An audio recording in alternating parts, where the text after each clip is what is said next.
That way it's recorded. Uh, all right. The next part, I can share the script that I'm working from, Okay, or I've or got you can. That's fine too. It's all good. I offer it. Yeah.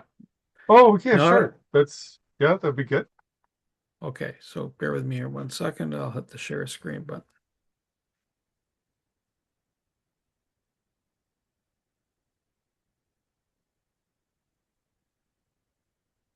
Just minimizing some other stuff here, so it's not. All right. And all right. Uh, I've been on a number of podcasts, Mm-hmm. and I'm not trying to pump your tires or anything, Bernie, but you're the most organized uh host that I've come across, both from ahead of time and also all the assets available after. So you can Yeah. take that No, no. feedback for Thank what you. you wish. And I know you've done this like 400 times, but I still think credit needs to be given where credit is due. Sir, thank you. I appreciate that. That's awesome. So the title itself might fluctuate between now, our podcast, and then there's another program called vidIQ that also does a tweaking and gives a rating inside YouTube to up the score. And as long as it still has, it seems to be following a track. Yeah, there we go. Okay. And so it goes to other iterations of car washes to make it look pretty and more findable. But that's again it's all the tweaking process. And so Knack for Business season 4 episode E 139. And I'll start off with You Belong in the Room, networking for newcomers to Canada. And the sponsor mention before today's episode, the Property Wizard podcast. Fred Crouch has spent decades in the real estate. See, that's the first edit I'm going to make is I've just said that wrong. So you see, it, hey, you'll feel comfortable if there's something goes. I want to say it differently. Yeah, okay. Uh, before today's episode, the Property Wizard podcast. Fred Crouch has spent decades in real estate, and he makes it genuine. Mother of God. Before today's episode, the Property Wizard podcast is the highlight. Fred Crouch has spent decades in real estate, and he makes it genuinely. Oh, for God's sakes! Hang on. Yeah. How many Well, ducks can? I was involved with our annual Business Achievement Awards, which we put in from in-person 450 person event to TV show. And I went on some of the shoots where they were with CEOs and some of them would like, they'd get their message out in like one or two takes. Brilliant. Others took like half an hour to get like three paragraphs out, and we had to have the patience of Job to. Well, yeah, no, I'm not going to take. I'm not going to take 3.5 hours to get through this pipe. Uh, Before today's episode, the Property Wizard podcast is hosted by Fred Crouch. And he's spent decades in real estate and he makes it genuinely easy to understand, even if you're a complete beginner. If wealth building through property is on your radar, check the link in the show notes. Now, for the audience, what if the hardest part of building your business in Canada isn't your skills? It's knowing who to talk to. That feeling of being capable, but somehow on the outside of the room, a lot of people carry it. Today's guest has spent decades helping people across that threshold and actually build something real on the other side. Brent Edwards is the founder of Brent Canada Experiences. He helps newcomers to Canada and established Canadians build the kind of professional relationship that actually moves the needle. With more than 30 years across corporate travel and financial services, including 7 years as a key account manager at the Ontario Chamber of Commerce, Brent brings a grounded, practical approach to networking and business development. He's also a speaker, a coach, and the author of The Ultimate Guide to Professional Networking for Newcomers to Canada. Outside the boardroom, Brent has mentored newcomers through the Toronto Region Immigrant Employment Council and has volunteered with the Institute for Canadian Citizenship. He's appeared on the New Canadians TV and works quietly but consistently to help people feel like they belong in the rooms where their business gets done. Find him at brentcanada.info and on LinkedIn. Just search for Brent Edwards Canada. Brent, pleasure to have you here today. Thank you so much for joining us. Uh, Bernie, it's a pleasure to be here. Thanks so much for inviting me. I'm glad to speak with you and see if I can share some ideas with your audience. Awesome. So, do you have a favorite quote or saying you'd like to share with us? One of my favorite U.S. presidents is Theodore Roosevelt, and one of the quotes he has known for many quotes, but one of his was around success. And he said, "It is hard to fail, but it is worse never to have tried to succeed." And I think that really encompasses a lot of the challenges that entrepreneurs and small business owners have. In order to be successful, you really need to be uh, open to failing, but failing is just a case of learning. So you're either learning or you're succeeding. And to be successful in business, you need to be able to be comfortable with both. So, newcomers to Canada, people that have immigrated to Canada from across the globe. What brought you in? What brought your focus to those folks versus everybody else? Sure. So I spent many years in the travel industry. Had an opportunity to travel a lot for business, and was always interested in the tourism industry and being kind of a tour guide for friends, family. Also, the fact that I've lived in four different provinces and have had to adjust to being the newcomer in different communities, whether it was moving to Vancouver, growing up in Montreal, Toronto, or on the East Coast of Nova Scotia. And one of the things that really sat with me was the people who were welcoming and helped me settle in those communities. So if I look at newcomers, and if you were to look on the spectrum, you have people who are coming for a vacation, and we call vacation travelers. You have people who are coming for a month. They may be coming for a conference. You have people who are coming for a couple of years. We call them expats. And then you have people who've decided to move across the globe to a new country, and we call them immigrants. And really, a lot of on that spectrum, there is similar needs in terms of settlement, being welcome, helping you achieve your potential. And I've really moved from focusing on the tourism aspect and focusing on people who have chosen Canada and want to build a new life here. And it's really important for the success of our country that they feel welcome and have an opportunity to succeed. That's that is a big project, and or as you're describing it, because we're talking about doing business connections for the most part.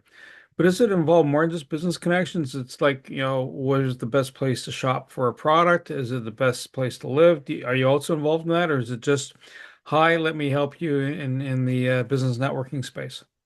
So I've been involved with volunteering with settlement agencies and providing coaching for newcomers, especially around job search.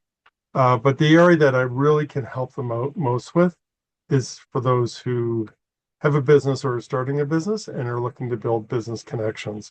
There are so many Canadians out there who are um, able, willing, and supportive of newcomers, especially around settlement and initial challenges when they arrive, whether those are newcomers or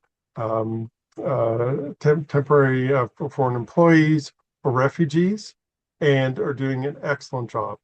Where I can assist is through helping build business connections, because for many newcomers, they're bold, they're brilliant, they're brave, and in many cases, the challenge that they have is not the ideas, but is the social capital and is building the connections in a Canadian business environment.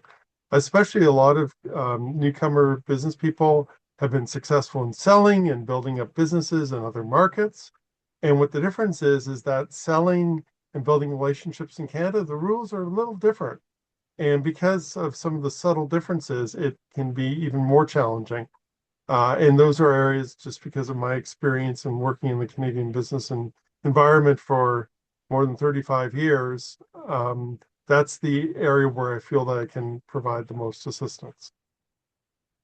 I guess working in the Ontario Chamber of Commerce, for almost a decade gives you a really great insights to what's behind, in the business space. What did you pick up from being in that space? What did you encounter that you go, hey, listen, and then you can, someone who's new to the area, because, newcomer doesn't necessarily mean, I'm from out of the country. It could be going from Newfoundland or from BC, right? Or Yep, Alberta, eh? Uh, absolutely. so what did you take from the chamber that helped, provide that? Here's the way to do it. Sure. Yeah, it's a tremendous time with the Ontario Chamber. Learned so much, a great team to work with.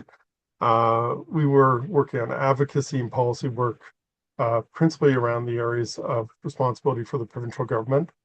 And I had a opportunity to work with virtually every sector within Ontario's economy in terms of the our members. Um, and even just chambers of commerce and boards of trade. There are over 150 of them are members of the Ontario Chamber in the province. There are smallest communities, the biggest cities, and even just the business community is representative of uh, Main Street, Bay Street, trade, professional associations, labor organizations, post-secondary institutions, advocacy groups. So for virtually the entire economy. And I guess what I learned was how each of those institutions help grow our economy, create jobs, and build economic growth. And also having been in meetings, I witnessed some of the best networkers that I've ever seen. Some of them are in government relations, some of them are in financial services, um, and others are actually in real estate. They were What was consistent was that they were likable. They asked very smart questions. They were very present. It wasn't about them. It was about how they made the other people in the room feel when they were present. And people were they were almost magnetic in that people wanted to spend time with them. Very smart, competent. But those are some of the attributes that, whether you're representing a large organization in a roundtable with a government minister, or you're at your first networking event in your local community, there are things that you can learn. So those are some of the things that I picked up during my time with the Ontario Chamber of Commerce. And then you created Brent Canada Experiences. And what was the deciding factor to trigger that? Sure, I actually was involved working with Brand Canada Experiences, doing pro bono work, even actually before my time I joined the Ontario Chamber. So I was involved with working with settlement agencies, doing webinars. I actually had my own podcast. It was much shorter, nothing as established as yours, Bernie, but had done that as well. Involved with doing some one-on-one coaching with business owners. So I had done that even before the time I started with the chamber. And what I found was it was time. I wanted to start my own business. I'd been wanting to start my own business for many years. You can tell by the snow in my head that retirement's much closer than the beginning of my career. So I didn't want to have any regrets, and really that this was the time for me to just to actually go off on my own and start my own consultancy. Um, but I wouldn't have been able to do it without the experiences that I had from working with the chamber, and also my other business experiences in the corporate world. Do you find that when a person comes to Canada from a non-English speaking country, do they tend to be already bilingual, or is that something they learn pretty quick? And having that transition, have you found that, when they're doing the networking pieces that it's just kind of like kind of having wobbly legs for the first bit, and then everything kind of gets balanced out over time? So I guess a lot of the folks that I'm working with um, have fairly strong English skills. Um, I don't work in francophone market. My French is abysmal. My apologies if we need to talk to somebody in my family whose French is much better. You'd be doing the podcast with our daughter. Um, but I would say that it even if someone's one of their first languages is English, it's those subtle cultural differences in terms of how we interact with each other that are challenging. And some of it is not even language related. It's more the intricacies of communications and follow up and what the pacing needs to be. So, for example, I've done quite a bit of work with newcomers who have come from the Indian subcontinent. A lot of them have actually made their way to Canada, but have first worked in the UAE, particularly in Dubai.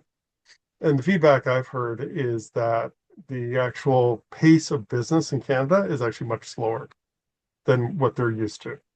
And that can be frustrating in some ways and also challenging.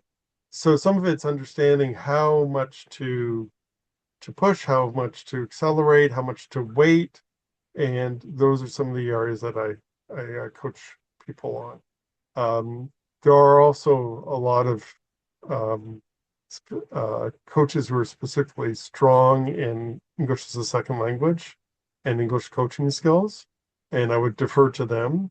Um, but those folks who are still struggling, and some of the clients I'm speaking to have been here for 10 or even 20 years, but really want to make sure that they have as broad a network from which to draw on employees and customers and business partners.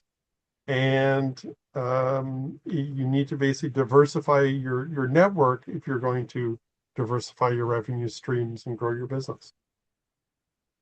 Kind of on topic, but kind of off to the side. Do you find that there's some people that have professional standings in other countries where their credentials aren't recognized here in Canada?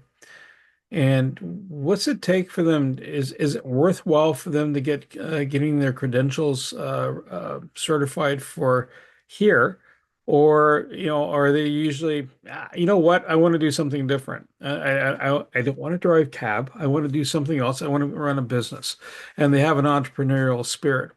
Do you find that, do they stick to what they did, back where they came from and just carry it forward or adapt it, or just go for something totally different? Yeah, the whole credential recertification is a huge area of concern for newcomers. There are a lot of really credible organizations who are doing advocacy work in that space, both at the federal, provincial, and municipal levels, particularly with trade and professional associations. So it is definitely an area of concern. As the country moves to reducing trade barriers, interprovincial trade barriers, some of them are related to labor standards and labor codes and certifications. So I'm happy to see that there's some progress being made in that space. Some of the newcomers who are coming over are deciding to move into having their own business or being self-employed because the obstacles to being recertified in Canada or having their existing credentials recognized is is too great a hurdle, and they see less risk in terms of going in to start their own business than taking the time to get recertified, which it tells you in terms of the risk of starting your own business. If that is the less risky option, then the barriers to getting their credentials certified are very high, which is a shame. And Canada spends a lot of effort to recruit some of the best and brightest people in the world to come to our country. And going back to again the reason why started Brand Canada Experiences is um, I want to minimize the number of new Canadians who have buyer's remorse and are here for several years and say to themselves, "Wow, I think I made a mistake in Canada. I made a mistake in choosing Canada. It's the wrong country for me," because that basically breaks my heart. Wow. Yeah, no kidding.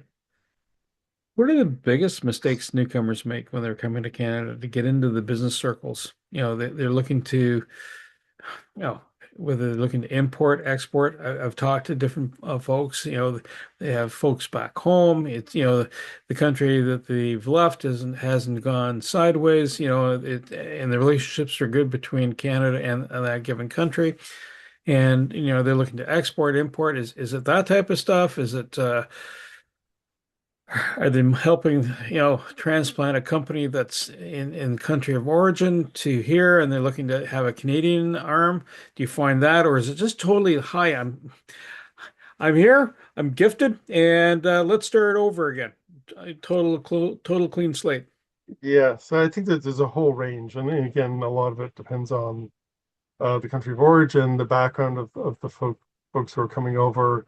Some of them going into business, as we talked earlier, is more of a plan B that they wanted to continue the profession that they were in previously, but that's becoming so much of an obstacle, and they have a family to support. They need to move forward. There are others who have had a business in another country and really want to transfer that business here or start a similar business. So if you were to go to any of the trade shows, especially like national franchise shows, I think about a third of the franchise owners in Canada are new Canadians. And part of it is because there's an existing business structure and a process set up, and a lot of the legal concerns and regulatory compliance has already been taken care of, so they can focus on running their own business. There's a whole variety in terms of what the challenges are. I think the common thread is this lack of social capital. So um, the clients who I'm working with, some of them also have connections that are fairly strong within their own community. Um, However, if they really want to expand their business, they're going to need to deal with uh, the entire country.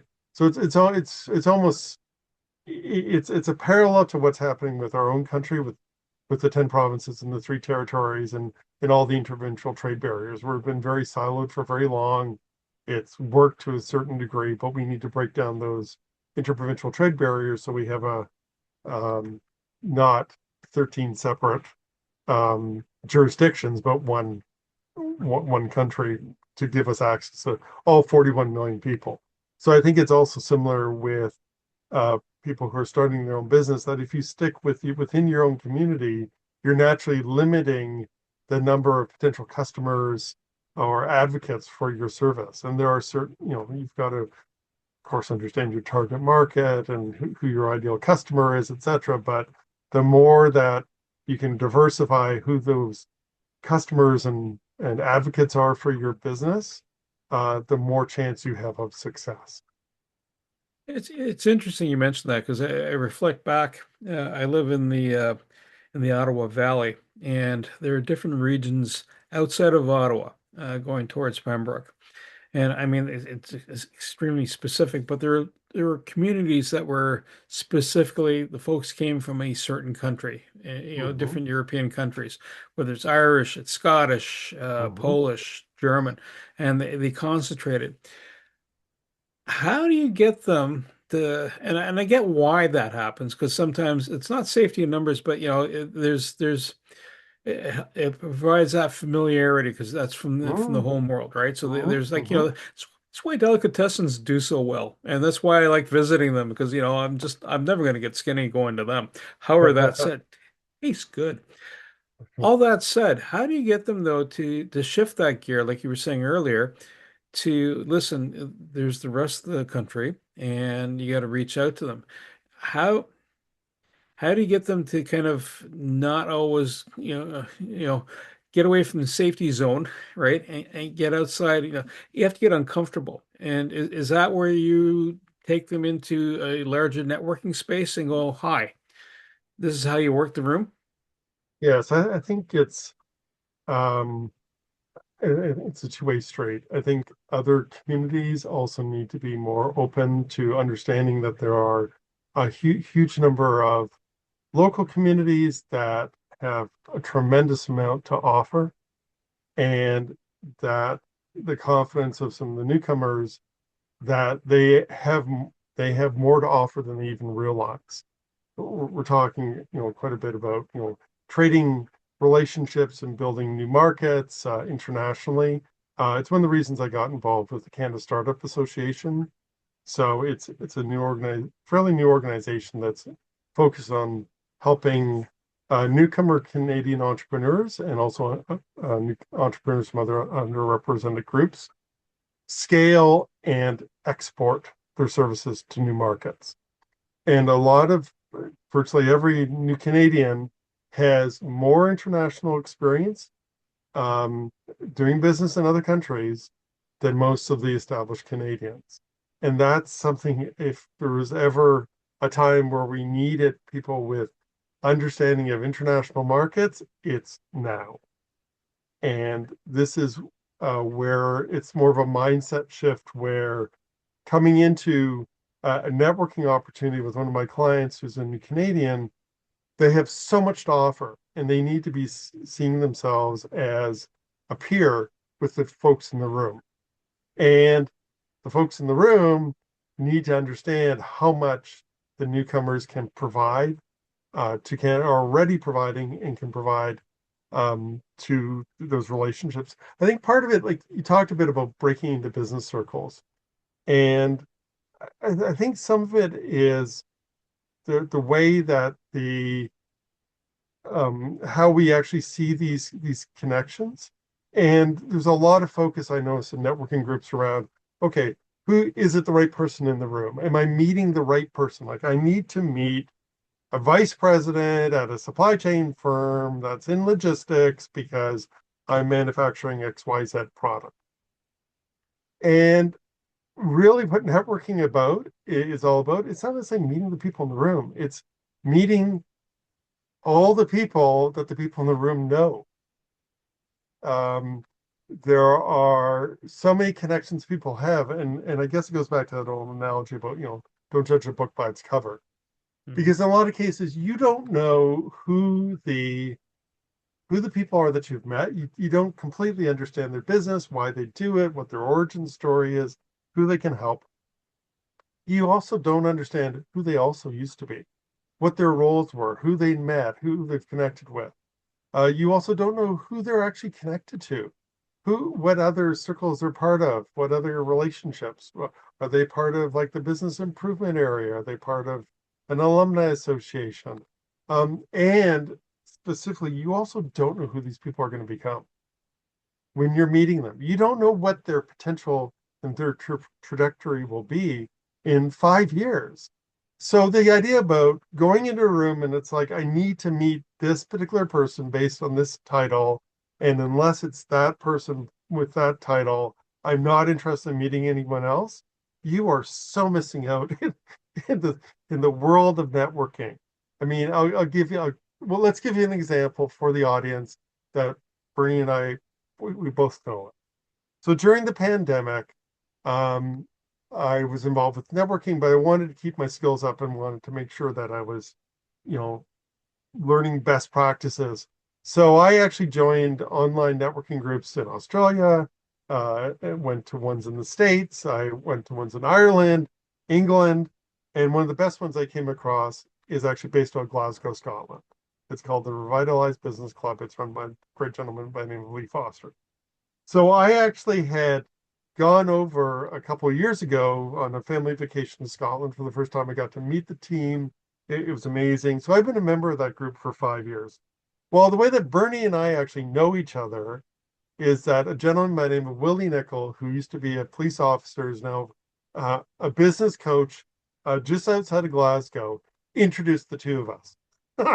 I'm in Markham, you're in the Ottawa Valley, and we have our wonderful friend Willie in Scotland is the one who made the connection between the two of us. So it just goes back to like, don't make assumptions about who's in the room and the value of actually meeting that person because you never know who's going to make the connection between the two of you.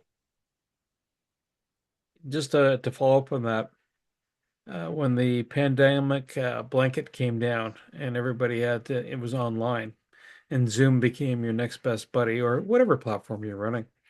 I ended up connecting with someone out in British Columbia, a networking group, who then said, "Oh," and so that lady in that group said, "Oh, I should have a chat with this person," and then and that was Keith, Dr. Keith Dietz, and then it went Of from course, Keith yes. Dietz to Willie showed up in that group. And so Yes. it's just you just don't know where the ripple is coming from, right? And you're No. right. It just like uh, I found myself personally that when you go into a room, know who you want to talk to, Yeah. depending on what you're gunning for.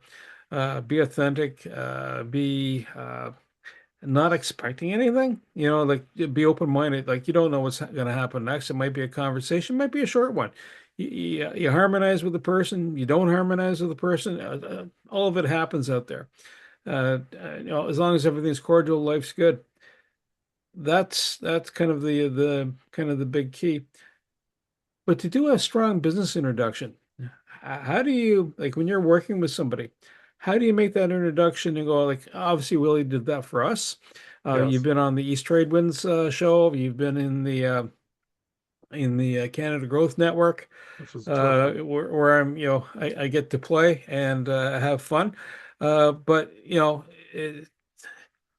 how do you make that connection and going, yeah, this person needs to fit into this box, and not necessarily in the box, but visit the box, visit Yes. this area or talk to that person.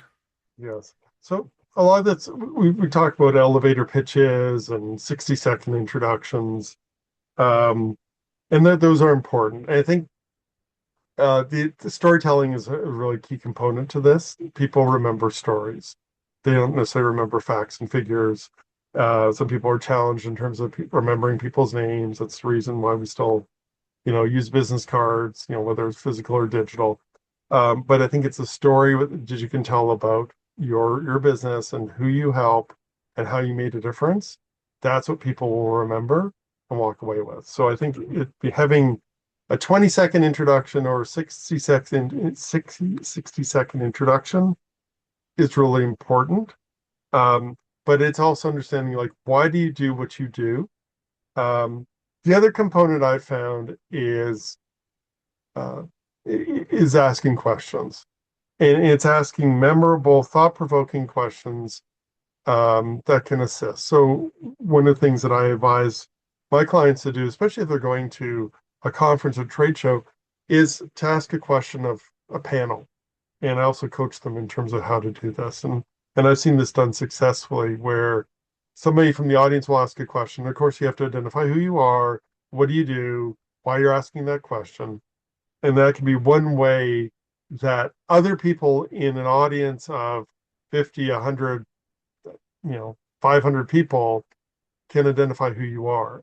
I've actually had examples where I've had clients who've come and spoken to me after because they realize I asked a question.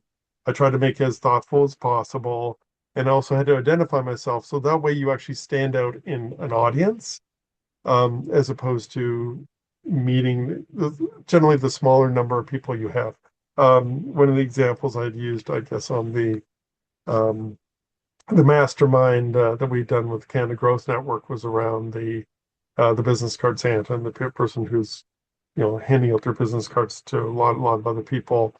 Um, you really want to develop some relationships that you can carry on after the conversation. So it's more of a quantity or a quality approach as opposed to um, a quantity game. You help them. You help us. You know what? Because them is us. right? Correct. Yes. Unless of course we are our folks came naturally from this country, and even then, right? So we're all new to different spaces. But Yes. one of the things I've found is that, and if you can speak to it a bit more, that sometimes the person that you're talking to across is a good quality contact. They're not going to be your client, but they might be stage one to the next person that you're going to talk to, or they're looking for the same client base, but they're not competing with you, Yes. right? In which case, yeah, two heads are better than one scenario. Or Yes. three, they're just an interesting person that, that ends up you become more edified, you're more knowledgeable in something. Not that you're looking to take over their job, but you become more aware of what's going on. Like an accountant, for example. I'll Mhm. never want to be an accountant. Nothing wrong with being an accountant. I just know that's not my sweet spot. Uh, do you help coach them on that and understanding that each connection has different value or impact? Yes. Yes. So a lot of the focus is how do you coach people who can articulate your value when you're not in the room? Because those are the referrals that you want to get. You want people to be able to come back and say, "Hey, guess what, Bernie? I was in a meeting room at a conference in Toronto, and I was speaking with this entrepreneur who has a really great story to tell, and they're looking for a broader audience. Maybe you could help them by being a guest on Knack for Business." So it's understanding, having people understand enough about what you do, who you want to assist, that they can be your advocates when you're not in the room. And that's how you're going to reach the most number of people. So having a phrase where, I help who your customer is to do so and so through this way. If you can encapsulate that in a sentence or two, that's something that is really helpful. And that's something I learned from Lee Foster and the team at the Revitalized Business Network in Scotland. Lee's an expert in terms of sales and business development.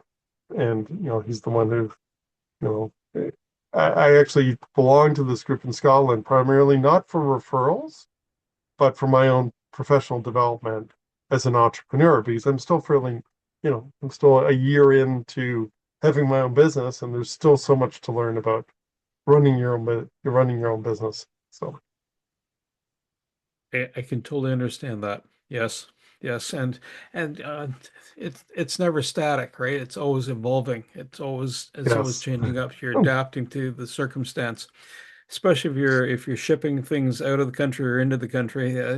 Currently that can be an issue. yes. So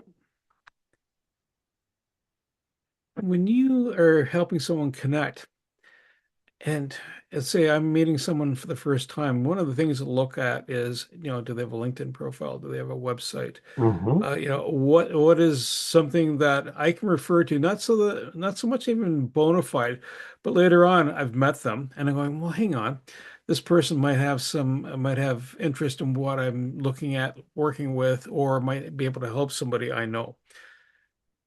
How do you establish an electronic footprint out there so that people can find them?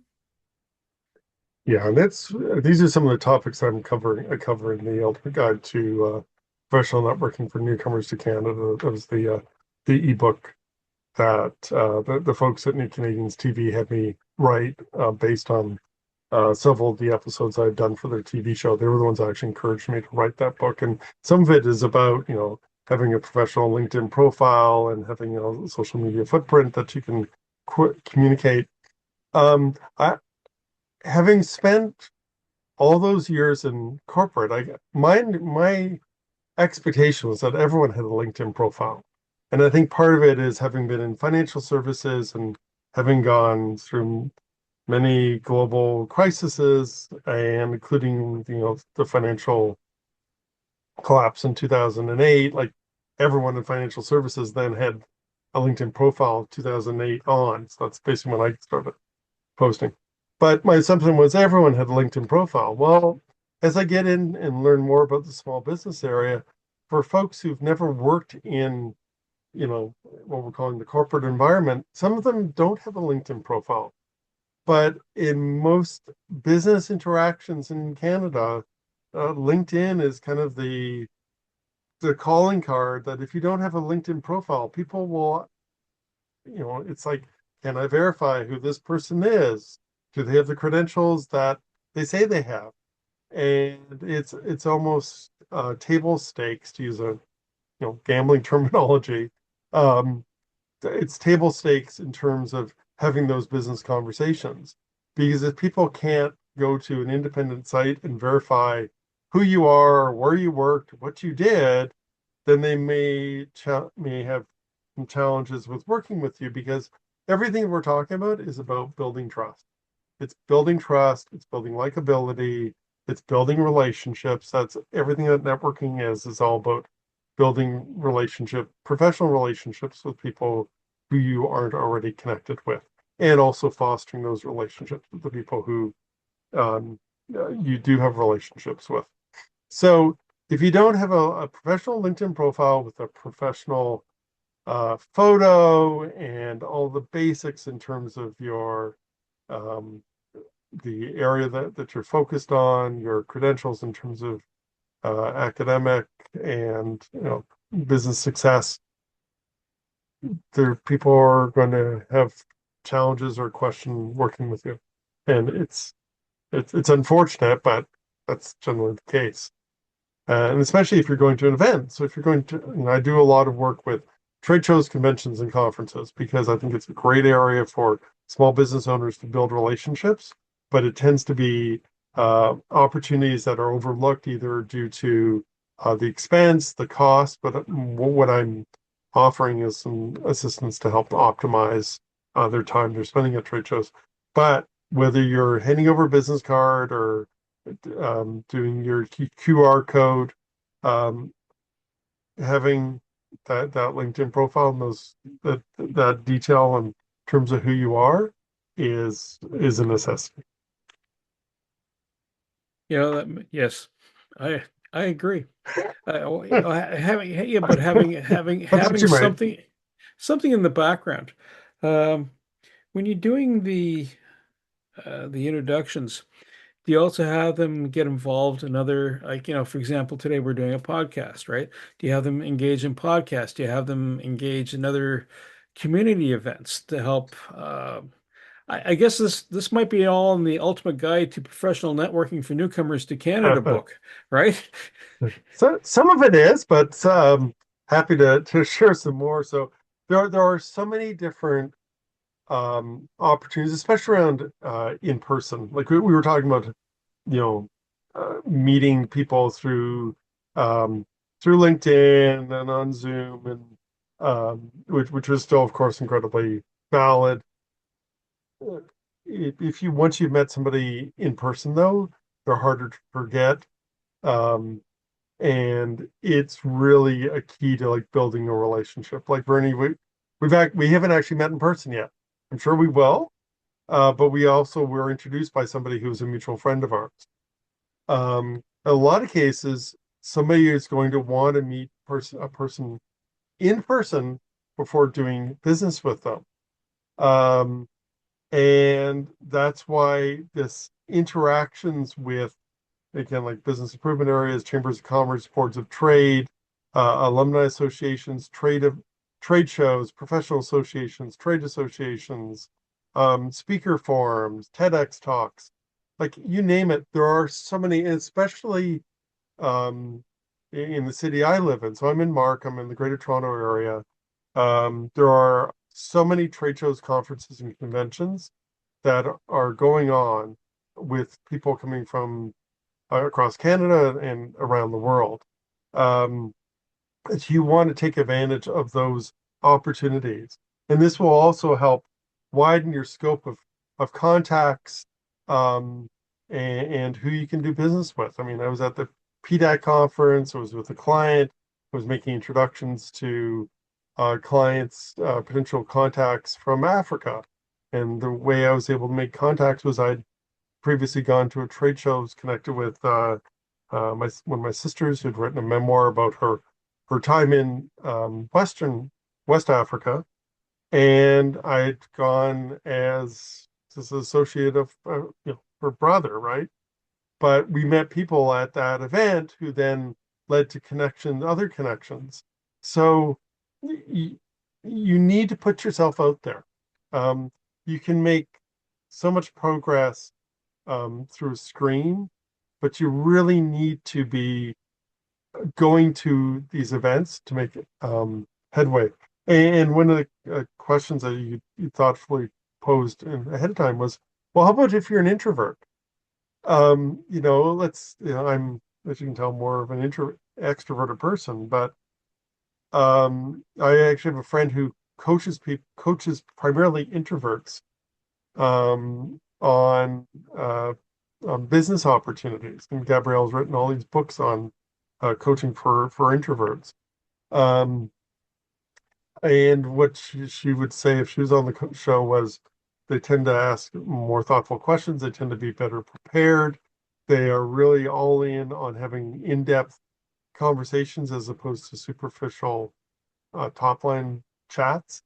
And some of them make even better networkers, and some make better sales and business development people because of the thoughtfulness that they put into the conversations. They're less likely to wing it or do it off the cuff. So it's something where, regardless of what your business style is, there are opportunities out there in terms of communities to meet more people and grow your business.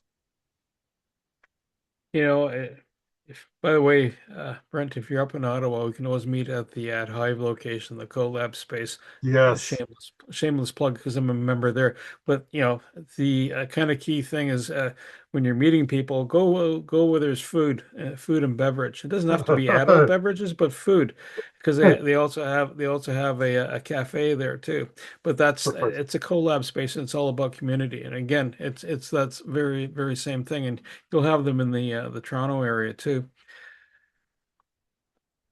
So just because I'm looking at the time, and we're having a really good flow here, but the the pumpkin will happen as a Cinderella All good fun day. things come to an end. Yes. Yes, yeah, oh yeah, I remember that one too. Um, Role models: Ken Dryden, Jimmy Carter. Yes. Where does that come into play? And yeah, they're different. One skates and one played a president, and also someone who worked in the nuclear space. Yes. Yeah, over to you. Sure. So I mentioned Teddy Roosevelt was one of my favorite presidents. Another one was James Garfield, and third for sure is Jimmy Carter. Um, yeah, Jimmy Carter and Ken Dryden are two people, unfortunately, we've lost in the last couple of years. Admired both of them tremendously. Both of them uh, did a stint, of course, in politics. They were also multifaceted and even had huge contributions to society outside of their principal areas, and one being the goaltender for, of course, my favorite hockey team, the Montreal Canadiens, the other one being President of the United States and Governor of Georgia. But they made public service was huge for both of them. Ken wrote many books about Canadian education system and wrote one of the best-selling books of sports books of all time, The Game. Jimmy Carter wrote many different books. Brilliant man. He's the only president of the United States who went to the U.S. Naval Academy, and of course, people will know him for his work with Habitat for Humanity. So I think they both demonstrated public service. They both were committed to the value of higher education. They both aim to leave the world in a better place than they found it. And just the integrity of both of them were off the charts. So unfortunately, I think may have met Ken once. I'd always planned to, on one of our trips to Florida during March break, to stop by Plains, Georgia, to go by Jimmy's house, but unfortunately, we never made the trip. But I do have several of his books, so Um, and those were two men who had a tremendous amount of admiration for. So the book, The Ultimate Guide to Professional Networking for Newcomers to Canada. It's an ebook. So where can folks find that book? Yeah, if they actually go to newcanadians.tv. That's the website for New Canadians, which is the television program which airs every week across Canada on Omni TV. It's one of the best online resources for settlement and careers and starting a small business for newcomers to Canada. And there are several ebooks that they've done, including one by my friend Gabriella. Um, and Mine is available. It's for free, so just go to newcanadians.tv and you'll find the ebook there. Plus, but wait, there's more. You also have a free readiness assessment. So if someone's thinking, attending a trade show, conference, convention, whatever in the Greater Toronto Area or GTA, um, where can they find that assessment? Sure. So if people connect with me on LinkedIn, so just type in Brent Edwards Canada into LinkedIn, you'll find me. And I've developed this self-assessment. So it's really to determine your readiness to optimize your time at a trade show, convention, or conference, particularly in the Greater Toronto Area. There are so many events happening all the time. Whether it's the Metropolitan Toronto Convention Center, the International Center in Mississauga, the exhibition grounds. There are a number of very large um, venues in Toronto, and if people wanted a self-assessment, see how ready they are, I'm happy to share that with them, and also encourage them to have a no obligation chat with me to see if I can help them optimize their time in business development while they're in the Greater Toronto Area on business. So, folks, you know what? You find Brent on LinkedIn. Visit brentcanada.info is the other place, his website. If you're building your network, regardless whether you're new to Canada or not, reach out to him. He solves a problem most people, don't even name correctly, right? So it's not just newcomers lack this knowledge. Sometimes it's people coming right out of the schooling system, someone leaving corporate, all these spaces. And you know what? Brent can share a wealth of information, what it's like to transit the different spaces. And so to reach out to us, knackforbusiness.com. So it's the word knack, like knock, except an A instead of an O. The number four, business.com. Reach us and use our chatbot to find other episodes that it's searchable, whatever you're looking for from the business world.